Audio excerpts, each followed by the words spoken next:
Your boudoir studio setup can make or break your business. With over 8 years of experience as a boudoir photographer, I've learned there are 4 profit-boosting secrets to a high-earning boudoir studio. Today, I'm going to take you behind the scenes of my own studio to uncover what those 4 things are so you can scale your business like crazy this year. Let's dive in.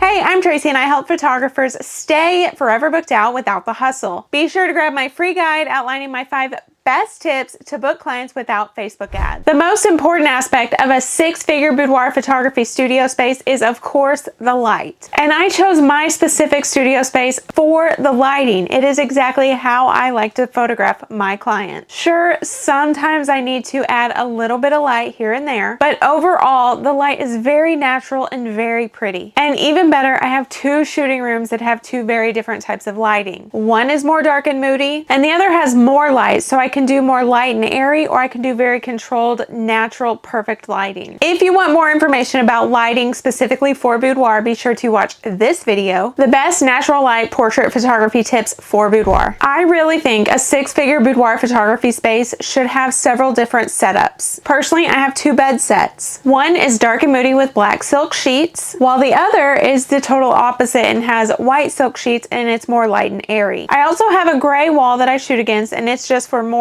clean, like Calvin Klein sort of vibes. And of course, I have my cream chase lounge and white fur rug. And for every single session, I shoot in each space. These different setups give lots of variety, and more variety means that my clients want more of their photos. I also think that a 6-figure boudoir photography studio needs a more contrasting wall to shoot against. Personally, I love shooting against white walls or gray walls. Notice that my studio has a gray wall with 3 white walls. When I'm shooting on my gray wall, I'm using the white walls to bounce light like just a big reflector. When I'm shooting on the white sheet sets, I'm using the gray wall to absorb some of the light so I have more contrast and shadows. Those walls were chosen with intention. And fun fact, they were light green when I moved into the space. Imagine the color correction I would have needed had I left them. And a 6-figure boudoir photography studio also needs to have a waiting room or a space for in-person sales. And I'm going to be honest, you cannot have a 6-figure studio without IPS unless you are really high volume. That does not mean that you have to do IPS in person though. My in-person sales sessions are actually done through Zoom. Want me to do a video specifically walking you through how I do my IPS sessions over Zoom? Let me know in the comment. Anyway, here's a view of my waiting room. In this room, I actually walk my clients through my products and albums before they leave after their session. That's the point when they actually see my pricing guide. And in all honesty, my old studio waiting room was so much cooler than this. I had a 13-foot wall that held some of my best work. It had my logo in the center and a spotlight on the photos. And almost all of my clients and my models took a photo with this wall before they left. It was really good promo when they added it to their stories. And even better, the models would get so excited when their photos landed on the wall. My new studio only has 9-foot walls. This wall is cool too, but it's nothing like my old studio. And that's a behind the scenes tour of my 6-figure boudoir photography studio. Be sure to subscribe to get notified on my next video. It's on the 5 rules every boudoir photographer must follow. And while you wait for that, check out this other video, the secret to my 10K a month photographer email sequence. If this was helpful, let me know and give it a like. Lainey Jo says bye, and she wanted to show you her collection of bones. Thanks for watching. We'll see you next time.